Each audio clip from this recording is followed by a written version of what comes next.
Hello, everyone. Welcome to Reelworld's panel, Honoring Our History, the Importance of Sharing Black Stories, in celebration of Black History Month. This panel will focus on the importance of telling the stories of our historical Black communities and will feature the Canadian creative team behind the upcoming CBC series, The Porter. A gripping story of empowerment and idealism, The Porter highlights the period in history when railway workers from both Canada and the United States joined together to create the world's first Black union. Featuring multiple Reelworld alumni, this virtual event promises to be an inspiring conversation between Black Canadians about the importance of honoring their history, sharing their community stories, and celebrating the historic successes of Black Canadians. My name is Barbara Mamabolo. I am the programming manager here at Reelworld. I'll begin by introducing our panelists for today's event. Annmarie Morais is an executive producer and showrunner on The Porter. Born in the Caribbean, Annmarie Morais is a graduate of Toronto's York University Film and Video Production Program, where she wrote and directed several short films while learning the craft of screenwriting under some of Canada's finest instructors. In 1999, Annmarie came to the industry's attention when she was the first Canadian to receive the Nichols Screenwriting Fellowship with her dramatic feature film screenplay, Bleeding. Anne-Marie's inaugural feature film, How She Move, was a 2007 Sundance Film Festival selection and received worldwide release through the US distributor Paramount Vantage in January 2008. Anne-Marie's work in television has proved equally noteworthy, having served as a writer on shows such as Hotel Babylon, The Kink in My Hair, Combat Hospital, Haven, Rogue, Killjoys, Ransom, and American Soul for BET. Arnold Pinnock is the originator and co-creator of The Porter. Arnold has been a familiar face on the Canadian film and television scene for over 20 years. An accomplished and well-respected actor and comedian, he began his career as a cast member with the world-renowned Second City, Toronto. Arnold has been the lead in several acclaimed television series, most recently The Travelers, Damnation, and Altered Carbon on USA Netflix. Past work include Disney's Life with Derek, ABC's Beautiful People, Showtime's Billable Hours, Combat Hospital for ABC and Global, and The Listener for CTV. He has also been featured in films including Exit Wounds, Lars and the Real Girl, Bait, The Incredible Hulk, and Hard Power. Charles Officer is an executive producer and director on The Porter. Charles Officer is an acclaimed writer, director, and producer and founder of Cane Sugar Filmworks. A former creative director and graphic designer, his film work includes the recent crime noir Achilles' Escape, featuring Saul Williams and an original score by Robert Del Naya of Massive Attack. Officer's feature documentary film, Mighty Jerome, earned a 2012 Emmy, and Unarmed Verses cemented his visual brand of storytelling, winning Best Feature awards at Hot Doc, Vancouver International Film Festival, and TIFF Top 10 Festival. While balancing his passion for filmmaking, Officer also works as a director on acclaimed television series such as Coroner, Ransom, and 21 Thunder. From garnering record-setting CSA nominations for his debut feature, Nurse Fighter Boy, to his Truth to Power documentary that examines anti-Black racism in The Skin We're In, Charles is committed to amplifying diverse stories that integrate the arts. He is a founding member of Canada's first Black Screen Office and serves on the board of trustees at the AGO and Reel Canada. Marsha Greene is an executive producer and showrunner on The Porter. Marsha Greene has written for numerous Canadian and American series, including Private Eyes, Departure, Coroner, and 10 Days in the Valley. Marsha was a showrunner on the third season of the critically acclaimed drama Mary Kills People, for which she earned 3 Canadian Screen Award nominations in Best Writing Drama Series. Marsha is a graduate of the Canadian Film Centre Primetime Television Program, holds an Honours BA in Creative Writing from York University, and has a graduate certificate from Humber College's TV Writing and Producing Program, where she was awarded the Brian Linehan Award for Outstanding Artistic Promise. In 2020, Marsha received the WIFT Crystal Award for Creative Excellence. R.T. Thorne is an executive producer and director on The Porter. To start 2019, RT directed Blind Spot in New York City and on location in Peru to Machu Picchu. He spent the rest of the year directing his own series, Utopia Falls, a genre-bending science fiction hip-hop series of which he is the creator, co-writer, and executive producer. RT has directed television for Netflix, Disney, Hulu, and NBC Universal. His international episodic work has taken him to 3 continents, earning him 2 Canadian Screen Award nominations and a Directors Guild of Canada nomination. RT is the most awarded music video director in Canadian awards history. And finally, our moderator. Kashmir. She is described by many as one of Canada's most accomplished female music video directors, having directed over 200 music videos for broadcast TV over the past 17 years. In 2015, Kashmir branched out of the music video world to explore other areas of filmmaking. Since then, she has teamed up with the CBC network to write and direct her debut documentary, Deeply Rooted, which was released in February 2017. With Deeply Rooted under her belt, she has a short film in post-production with another in pre-production, developing an original series for the CBC, and is currently working on a feature-length documentary with the National Film Board of Canada, while writing the script of her feature-length film debut slated for production in 2022. Over to you, Kashmir. Oh, am I on? Yeah, my mic is on. Hello, everybody. How's everyone doing? Good. Those were great intros. Those were great intros. Those were awesome intros. I feel like I'm in amazing company. I mean, I know everybody already. I mean, some of us have only known each other through virtual screens for the past little while. Annmarie and Marsha. Arnold, our first time meeting virtually, you know, and then I got my big brothers over here, RT and Charles. So, you know, this is cool. This is awesome. And I'm really excited to get this conversation going and talking about the Porter and pushing Black stories forward in Canada. So I want to get started. I'm going to start with Arnold here, the originator, it says, of the Porter. Talk to me. How did you originate the Porter? How did this all get started? Really got started because of my curiosity to want to know about Canadian Black history. I wasn't reading about it. I wasn't watching it on TV. So actually, there was this one time I was working on a TV series called The War Next Door, and I happened to be working with Kareem Abdul-Jabbar. And he had just released a book called Profile of Black Courage. And instead of asking him about his skyhook or anything about basketball, I started asking him about this book because I was like, here he is talking about all these heroes in Black history in the United States. And it really got my curiosity going into the sense of like, there has to be some sort of Black history. There has to be some like something concrete within our foundation of this country where we existed. And it just got my curiosity going. And it just so happened that, you know, I came across the legacy and the story of the Porters, you know, that starts from, you know, the Nova Scotia all the way to Vancouver and places like Hogan's Alley in Vancouver, you know, to Little Burgundy in Montreal and, you know, or at that time, Saint Antoine. And I just, I got hungry for it. And I just kept on devouring all the information I could. And then my writing partner and I, Bruce and Ramsey and I, decided to give it a try. And then eventually kind of snowboard into the beautiful team that you see in front of you here that are making those small steps, you know, it's, or rather the small acts, Charles? The small acts. And it's making it reality. So just, that's how it all started for me. Okay.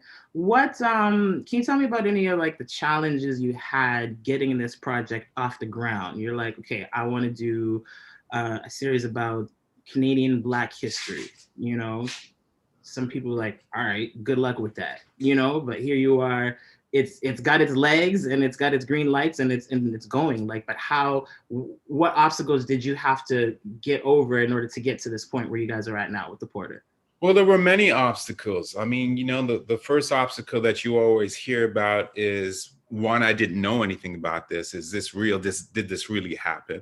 The other obstacles that we constantly ran into was the fact that, like, you know, Black content doesn't sell. And it's something we can all nod our heads about. That's what they say. Yeah, so that's what they said back then, right? At the time when I didn't know an RT, I didn't know a Charles or an Annmarie and Marsha Greene, I was just by myself, right? So, but it didn't matter what anyone said to me. I mean, I could come up with, you know, 20, 30 obstacles that I ran into. It didn't matter because I was hooked. And once I found out the truth, and once I found out the the trials and tribulations that these men and women went through throughout history, like what could I complain about? That someone said no to me? That meant nothing to me. You know what I mean? When someone said no to me, that meant nothing to me. I was still gonna, you know, forge, I was still gonna plow through them, around them, above them. It didn't matter. So, I mean, like, I could go on and tell you the obstacles that I did run into. And, you know, some people still run into this today. There's no doubt about it, right? But for me, it was just the fact that I was so empowered by the story. You know, Marsha Greene and I were just talking about this the other day. I was so empowered about what these men and women did and the obstacles that they ran into, that it made my obstacles pale by comparison. So I was not going to complain, but what I was going to do is use the essence of our ancestors within this country to empower me to move forward. And it was awesome. I felt bulletproof. So usually a lot of these Black history period pieces that we see, narratives that we see come out, when I look at the writers, the names, I can already tell what their faces are gonna look like, you know what I mean? But obviously this amazing team of creative people that we have here, all I see is Black faces. You know, I had the opportunity to sit in for a week on a shadow Marsha and sit with the rest of the team in a writing session for a week with y'all. And the first thing through the Canadian Screen Academy, and the first thing they said was, you know, hey, we've got this great opportunity. There's this show that's, you know, being developed, and it's the writer's room is all Black writers. And I'm like, say word, you know, what show is this? Who's the writers, you know? And then I happen to know all the names. I'm like, I want in, like, without a question. I didn't even really know too much about what the show was about at the time. All I saw was, you know, this list of Black writers, Canadian writers. And I said, yeah, for sure, let me do that. So that's groundbreaking. We've had, you know, a lot of media attention drawn about the fact that there's this show being developed with all Black writers, which is not very common, yet alone in Canada or in America, you know? So tell me, how did that come about and why was that so important to this project? And then I want to hear from the team about why it was, you know, what drew you guys to want to jump on board this project? I'll start, because I think that in some ways, for me, the answer to the question about why we had an all Black writers room kind of also speaks to how I kind of stayed and became and maybe stayed a part of it throughout the time of development, which was when we had an early development room. I think it was 2018. It was either 2017 or 2018. And when I was in that room, it was not an all Black room, but it was certainly more than I had ever been in before. It was majority Black. And I found myself in that room kind of opening up and sharing things that I hadn't before, and tapping into places that I hadn't before. And so when the time came and we arrived here, you know, in 2020 and got the green light, and Annmarie and I were discussing who we were going to have in the room, we really wanted to create that kind of space, where we would all feel free to tap into our stories and share our stories among each other, knowing that you're seen and that people maybe have been there. And that's so important. And it's such a big part of the show to bring those aspects of our own lives and our own histories to the porters and the community. So that was why we decided to do that. And I think it was, I mean, as you know, you were a wonderful addition to our room. And, you know, because once you're in there, it is kind of the grind, you know, it's just the grind of trying to come up with story. But I think when you're in a room and you know, we're all a part of this moment together, that this is our history, I think it really does create an environment, hopefully, to do our best work. Yeah, I would jump on the back of that and say that when we were making that decision to create an all Black room, you know, there's a strength that comes from, just because we are an all Black room doesn't mean we have one collective experience. And I think that is something that often we have been in other rooms or scenarios where we are the voice for an entire culture or sometimes for our entire gender in the case of specific rooms. But, we come from different parts of the world, we come from different perspectives, which is really exciting just to bring that collection of people who have the same heart and the same passion, but we don't always land on the same idea. We don't always have the same idea of what success and progress looks like, which is so reflective of our series. It's all about Black ambition, but there is not one unified vision of what that looks like, and that's okay. So it was really beautiful to have that dynamic come alive in our room and have that sort of translate and breathe into the characters of our series. And I mean, wasn't it also, why not? Like, why not? Let's do this. You know what I mean? Like, it's got to be a little bit of that, because we don't get a chance to do this kind of thing. That's really true. Actually, when Annmarie and I were trying to decide which writers we were going to bring on, the truth was we had very little experience working with other writers because so often you're the only one in the room. So I had only worked with, I think, 2 other writers that of the scripts that we read, and we read lots of great scripts from lots of great Black writers, but we really, you're so often the only one that it was also just an opportunity to get to know other writers, to get to be in the room together. That unfortunately tends to be quite rare. And what was that like? Because it's a different everything. It's a different vibe in the air, atmosphere. Some people would ask if it felt more like a safer place for you guys as Black creatives. How'd that feel for you guys? Well, it was safe until the issue of Trinidad versus Jamaica came up. I'd say that's when it starts to take a turn. We know who wins that fight. We know. Trinity, yeah. That's why I stayed out of the room, yo. JA all day long, man. All day long. It's very that conversation.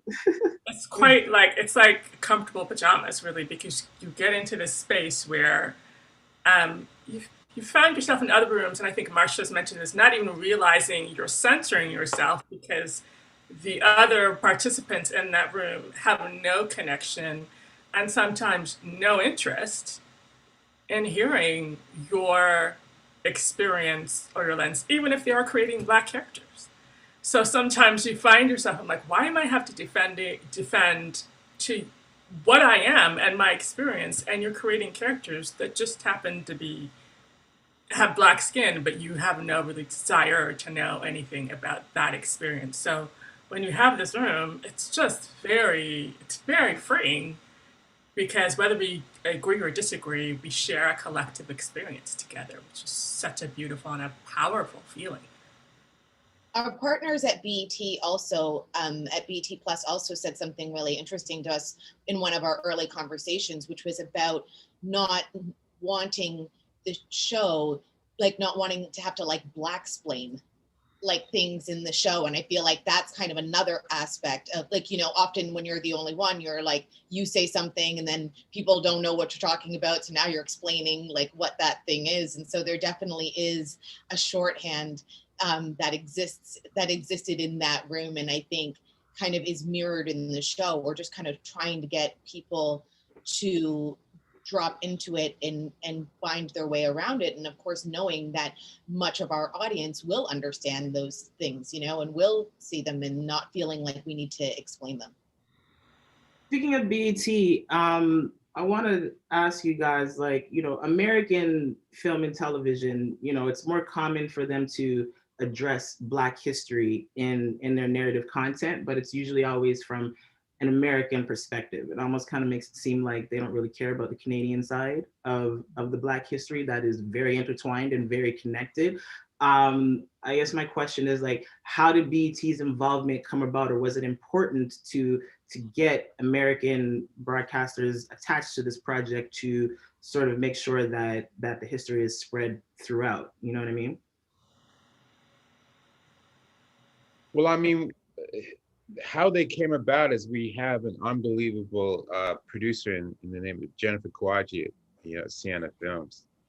And she's been a part of this project for quite a long time, as well as, of course, CBC and Sally. And she's just been working tirelessly to make this show happen. So it was through her hard work and the rest of the team at Sienna that BET came on board and got the opportunity to see all the hard work that Annmarie and Marsha Greene were doing, and took a liking to the script and to what we were doing, and the interaction between the historical points between Black Canada and Black United States.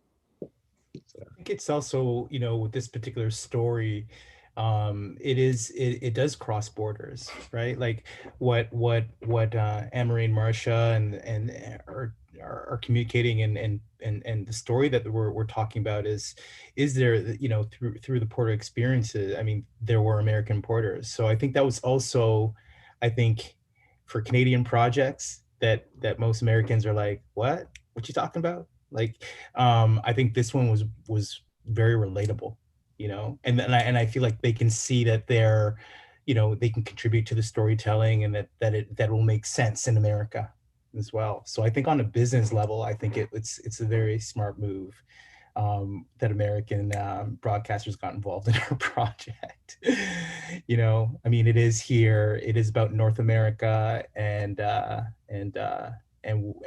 is actually the breadth of the diaspora, right? That you're talking about. It's just, I just want to go back to the idea about this writing team and all Black, and even who we're seeing all represented here it's like we're often in service to other things, in the realm of television, and that opportunity and space to actually really just, sink in with your people is like, it's a rare moment. It's a rare thing that it's a gift, but it's also something that I think all of us have been hungry for. So I think we've been manifesting this thing for a minute, individually, and how we came together. It's just like, so I thank Arnold for pulling this sort of, we have to persevere so much, and that's with the Black explaining and over explaining and pushing so much, so people can actually recognize the value of the stories and our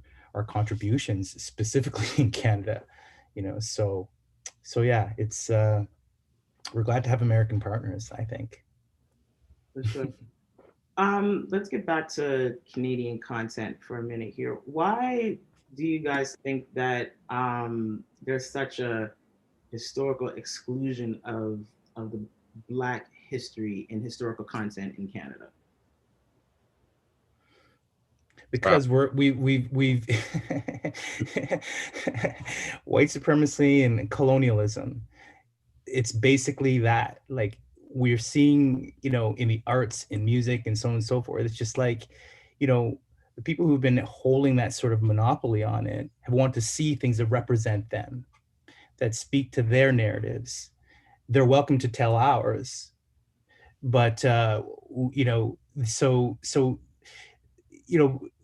there's often, like, the question about any project with Black folk in this country, at the forefront of it. Is there a questioning the markability of something and the value of where they can position it? And because, people of color, Black people, haven't been holding down those positions. I think a lot of us have experienced things, our first or our entry point, because a Black person was in a position and gave us an opportunity. So I think that is the mechanism, and let's talk that's the truth of our systemic, the conversation we're having about systemic racism and institutionalized racism. It's in every stream of every vein of of life, and so in our film and television industry, it's been rolling for a long time, right? Yeah. Do you think that it has anything to do with what I call Canadian shame? Like, Americans have no problem making films and series about slavery or even the civil rights and the Jim Crow era, regardless of how bad of a light it shuns on them. You know what I mean? But in Canada, I just don't see those films at all. Even the slavery films. America loves telling the slavery story, but in Canada, they won't even do that. Do you think it has something to do with, like I said, what I call the Canadian shame? I think there's a perception that we choose to uphold. It's bigger than our industry. We go back to being educated and coming up into the system, and we weren't included in the lessons we learned, so therefore we did not exist. It's erasing the places where we had homes and cultures and broke land and made money and contributed to the fabric of the nation. And we weren't told those stories because if you can take away our graveyards and take away the stories of survivors, then we have no place and we have no function. So it's a bigger pool than just our industries. Our industry is a byproduct of a larger institutional racism that we have, that's been established, that's been rooted in this country, and that we are trying to uproot. But we have to acknowledge it's not just our industry. It's those are just the leaves showing the roots run so much deeper and touch every part of every aspect of our society. Mm-hmm. So how can we not be telling these stories that are muted when the roots run deep? Absolutely, no, I agree, because like you said, it goes deeper than just our industry, because it's just not taught at all. Like, I'm from Halifax, Nova Scotia, so all this is like, it's not history to us. It's common knowledge, literally. You know what I mean? Like my great uncle was a porter, and I know, like, for example, like Charles has done a lot of work and research, with projects around like the Negro hockey leagues and Black hockey players here in Canada. Like, some people will watch that and be like, I never knew this. Why don't they teach us that in schools, right? But I knew all about those things. The project did about Harry Jerome and everybody else. Like in Nova Scotia, us Black Canadians, like, that's just, we don't just learn about those things in February for 28 days, Like, I was sitting in the writer's room with you guys, and on the first day, and I heard you guys mention the Black Watch, and I was like, the Black Watch, because I have my great grandfathers and great grandfathers, like, they were all part of, the Black Watch and the number 2 battalion construction and all of these things. I'm like, I'm like, they're putting this in TV, like, that was amazing and so cool to me, and it's like Annmarie was saying, it's like every time we put things like this out there, people get attached to it, they're drawn to it. At least I feel like Canadians, because they're like, wow, like, and Black, white, Chinese, doesn't matter, just Canadians in general, when they see this content, they're like, why don't they teach us this in school? Like, we don't understand why. Sorry, I'm just reading, there's a question here. Think, as Canadian film industry continues to focus on diversity, what are everyone's thoughts moving forward with race exclusive rooms or directing rosters? Jacqueline, can y'all see that question there? I can, yes. Continue. I mean, we made a choice for this room, and and obviously we've talked about our reasons, but I think, like, Annmarie brought up a really good point about, like, there is no one experience, and I think as people start to focus on diversity and inclusion and to think about that, I think it's really more so than important to have race exclusive rooms, is important to not tokenize that idea, to not expect one person to be the definitive source, to not limit that person to one experience. Like, I think that's really needs to be the focus. And and then I think the show, whatever the show may be, speaks to what the makeup of that room is. But I think there's often like a bit of a one-to-one like thing, we've got like one person of color, so we're going to get like that person in and put them in, and then they maybe don't. And then also that person, it can be a heavy burden to carry. And also, as we were talking about before, to share incredibly personal things about your experience. You really want to feel like you're not like handing over your life and your history, to somebody else to tell the story. You really want to feel like you have agency in that story as well. And I think that needs to happen in all of these, like in the writer's room, in the director's chair, you know, in front of the camera, etc. I just wanted to say, oh, go ahead, Charles. Go ahead. No, I'll be short. I just want to say is that for generations, no one had any question about all writers' room being white or all the directors on a show being white. And here we are in this moment of like awakening, you know, that are where a lot of those white executives are talking about this awakening, believing that we in Canada, we're living in a post-racialized society, which isn't true. That now when we say we want to have an all black writing room, or that we're creating this sort of segregation, you know what I'm saying? Like the psychology of that is like we want to work together, you know? Yeah, just like y'all wanted to work together. Just the way y'all wanted to work together. And we should have the freedom and we know there are skilled individuals that we can collaborate with that can do quality work together. Like this is a team that we're choosing to work with.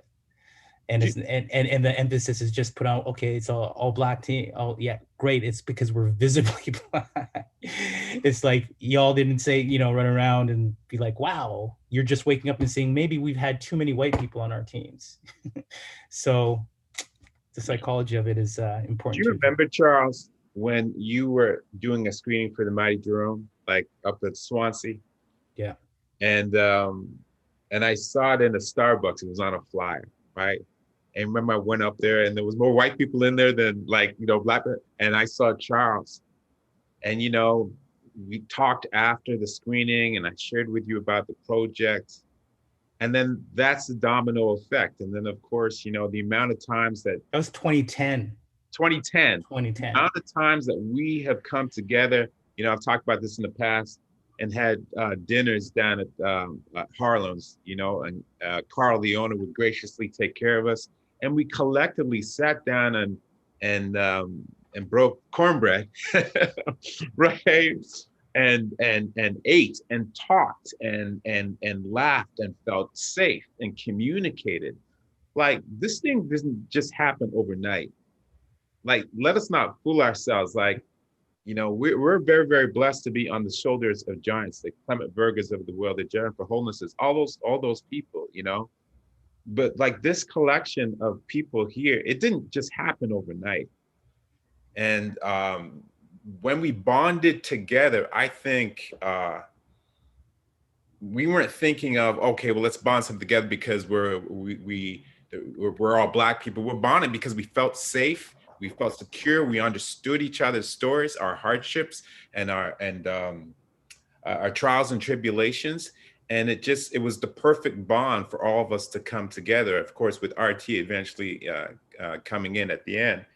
I mean, like, let's just not be fooled. This thing did not happen overnight. I think too, like, I really think that, like, you know, I never think you should do anything in reaction. You know what I'm saying? So it shouldn't be as a reaction, this is what we're doing.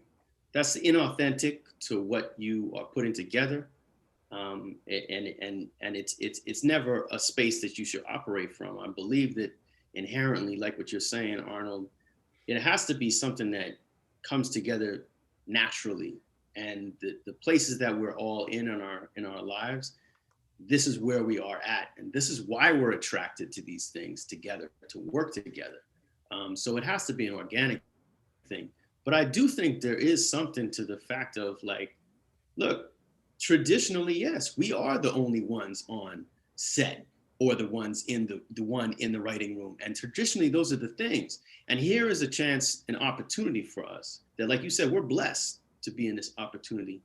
And look, if I can think about, you know, like with even Utopia Falls, like if I think about who I'm going to bring into this space, who am I going to employ, who am I going to give experience to, so that now on the next project, they may be a creator, a showrunner, a whatever. I want to change the dynamic that I see, that I have seen in my career, you know, where I am the only one.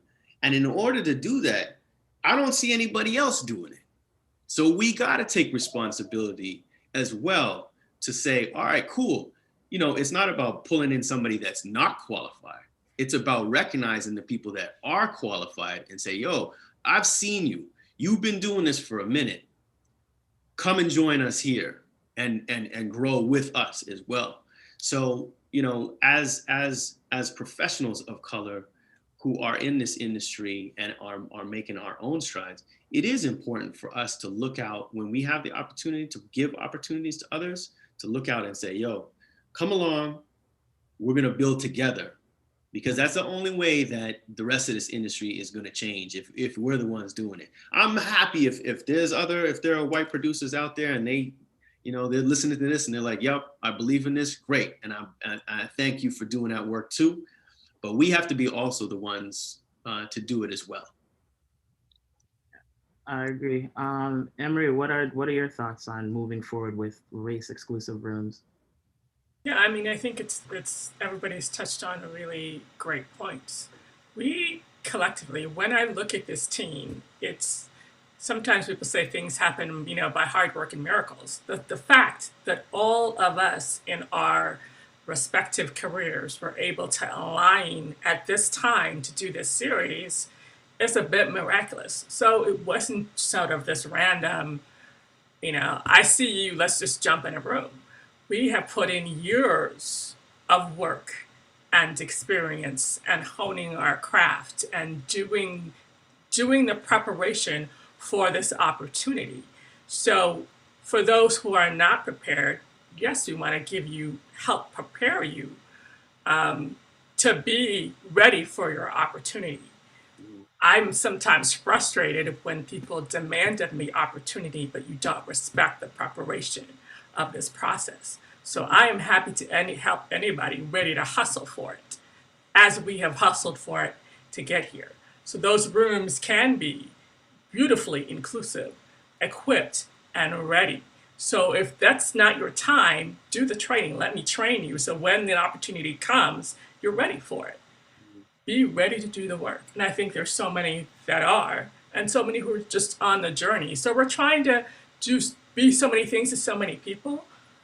But this room, this assembly of this congregation of people is not happenstantial. It is not just a random, you know, draw of names.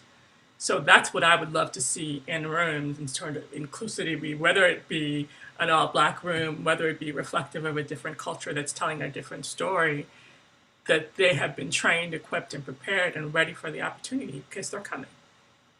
For sure. Next, got a question here. It says, do you feel there's finally been a shift towards narrative sovereignty and authorship in main network TV space as opposed to just cable and streamer outlets? Main network? Main says here, main network TV space as opposed to just cable or streamer outlets. So wait a minute, the top of the question was? It says here, okay, I know. Do you feel there's, in brackets, finally been a shift towards narrative sovereignty and authorship in main network TV space as opposed to just cable or streamer outlets? I mean, it's one big industry, yo. Like, like whether you're streaming, whether you're in the theaters, whether you're like on network, and like, again, like, you know, I think it was only a couple of months ago, people are like saying, I'm listening, I'm learning. So the shift, like is just starting. Like, if, you know what I'm saying? There hasn't been this like suddenly, you know, there's just been this turn and everyone's getting, you know, thrown opportunities to do things. I think Black people are being called a lot more. Mm-hmm. But I wouldn't, I think, you know, if I'm understanding the question, it's like the shift hasn't happened yet. Like a shift, you can say a shift happened when something is kind of sustaining itself, not when you're like still swimming in it, you know? Right. I'd back in my thought. That's just my thought. I'd back up Charles in that. I'd back up Charles in that. I definitely don't think in a main network space. I think it's still very rare in a main network space. And the only time that I ever see a collection of let's say for our sake, Black narratives, I see stuff in the comedy space. I see the Kenya Barrises, and I see people like that making series of shows in a main network space, and that's in the United States. That's not in this country. I think there are probably more new opportunities for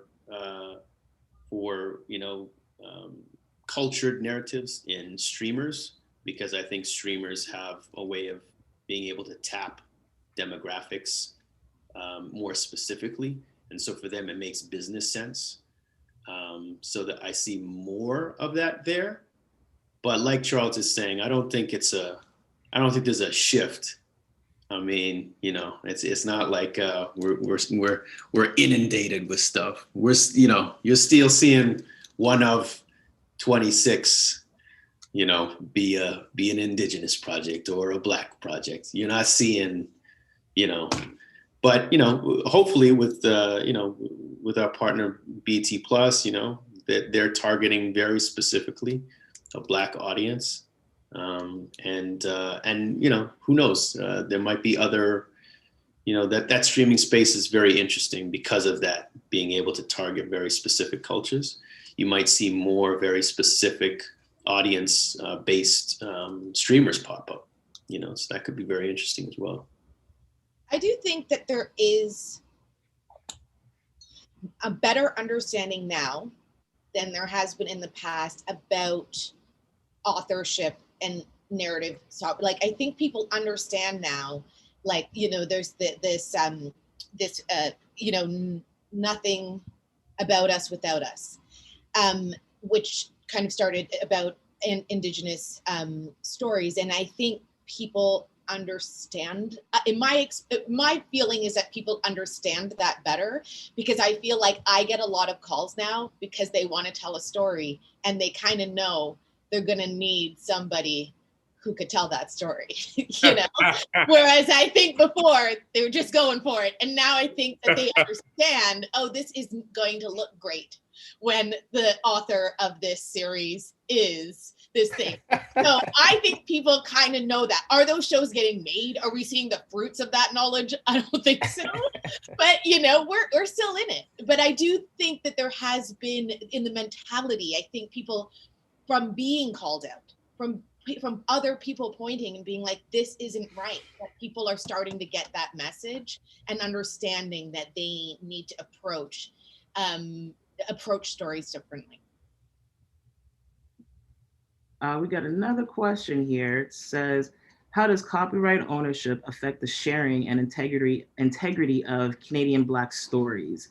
How can it be used to protect these stories? Read that again. Copyright, like on copyright. I know. How does copyright ownership affect the sharing and integrity of Canadian Black stories? And how can it be used to protect these stories? I'm not sure I understand what is really being asked. I think, copyright ownership affecting the sharing integrity. Maybe if whoever asked that question, if you could maybe clarify, go into a little bit more detail. Do we have any more questions here? Just to speak broadly in terms of our stories, I mean, so much of our stories live in oral narrative, which is significant. But in the telling of our historical stories, we all know that sort of who writes the history is important. So in that, if your history is involved in these narratives, that you take authority of your story and write your story and reclaim your history, because we've all been sort of educated through a lens that does not necessarily belong to the author of that story. So if these stories are your stories, to tell them, to speak them, to write the book, to pass along the oral tradition is significant, and really reclaiming and protecting the authorship of Black stories everywhere. I have a question. Are all the episodes being directed by Black directors as well? You're looking at them. Looking at them. That's what I was gonna say. I know I'm looking at a couple of them. So are you guys directing all, 8 episodes, I believe? Got it. Awesome. That's really dope. And given with the theme, the subject matter, the writer's room, all Black directors, how do you guys, like, will your casting approach be different, seeing that it's just the energy, the vibe, it's just so, like, the connection is different this time around on this project, you know what I mean? I think that, I mean, Arnold can speak to this very much so. I think the casting approach has been trying to look at everybody in this country. We're really trying to make sure that it's important to show some new faces for you guys in this country gets to be seen. You know, oftentimes, I can't speak to it. Arnold's an actor, Charles as well, but, like, you know, I'm sure there's projects that y'all would hear about and you're like, I don't even know about that. I didn't even get a call for that. So, you know, we really tried to reach out all over the place as much as we could to see so much of our talent in this country, because we know this country has incredible Black talent that just has not been given a chance to shine.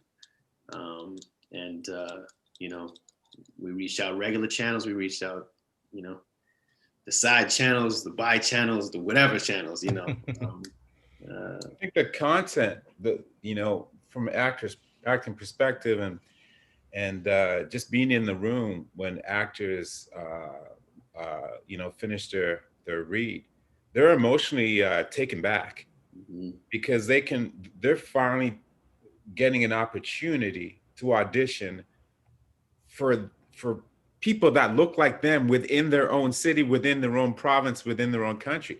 It's unbelievable when you see people welling up saying thank you. When you have a female actress holding the sides up like this saying thank you for this. Like, it's tough to keep your, you know, it's tough to keep yourself together.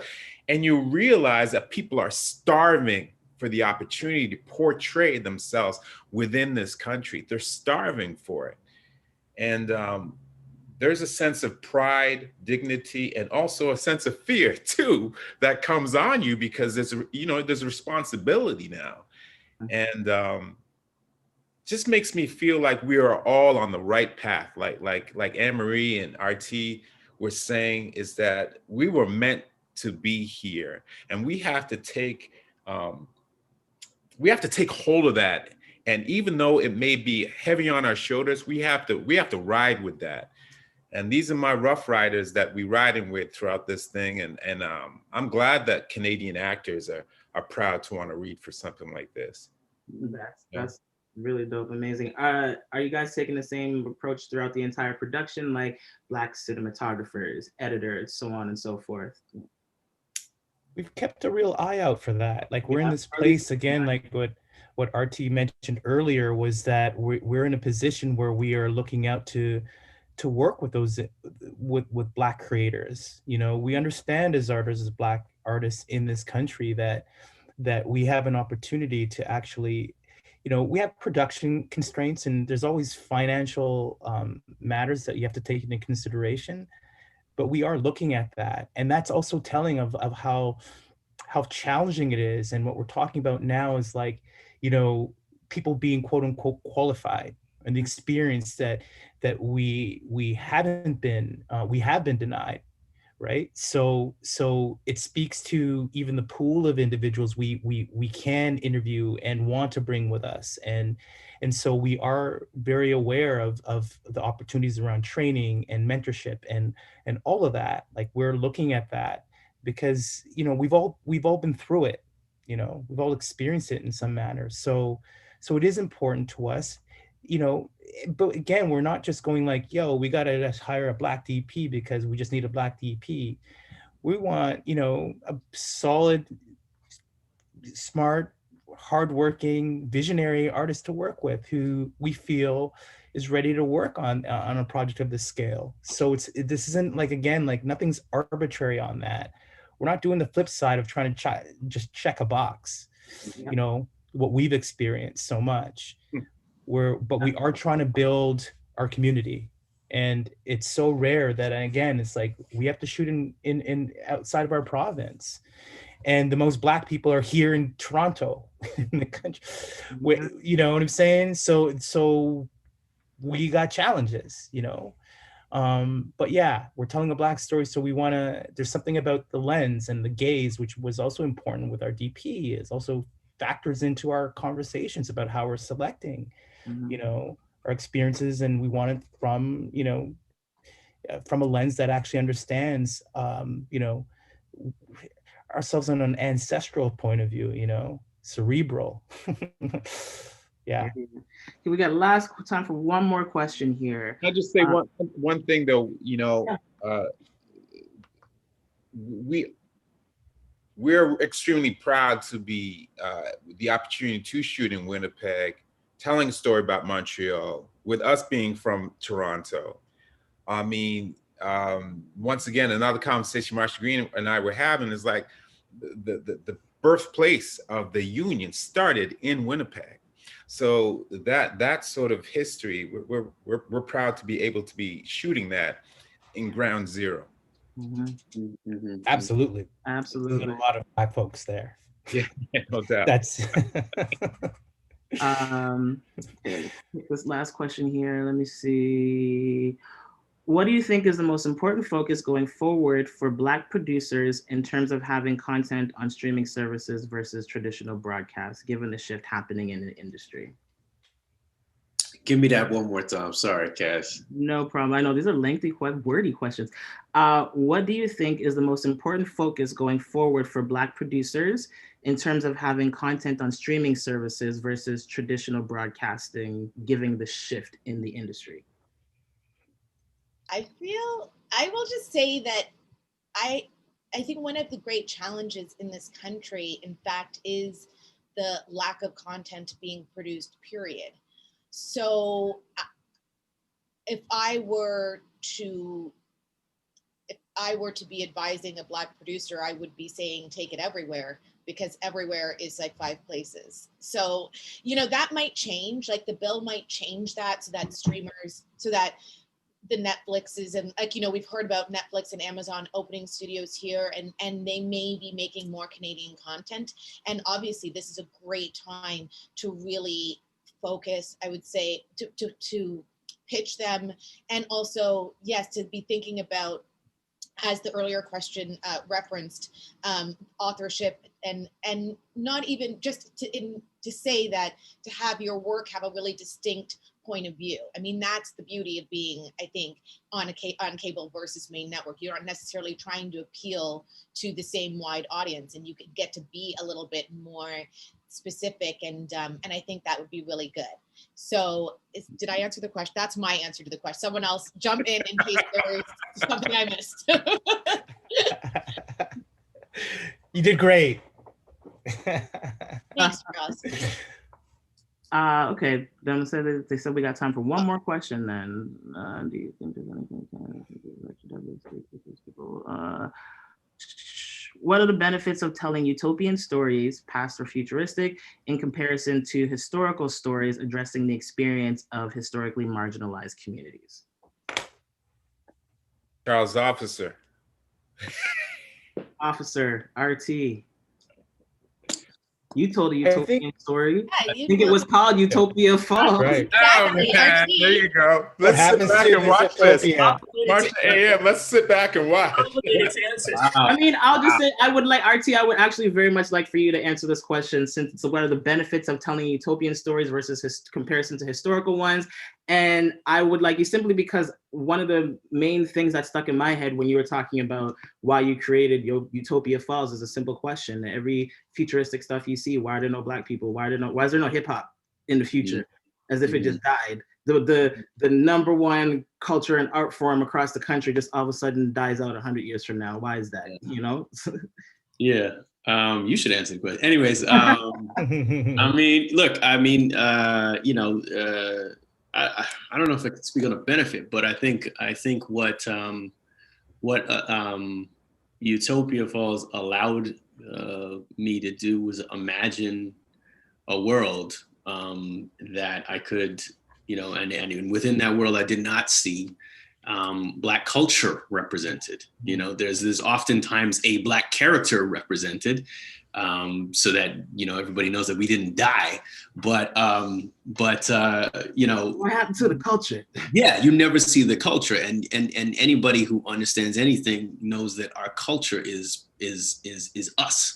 You know, so you know, when it came to that, I felt like I really wanted to tell the story of the erasure of our culture.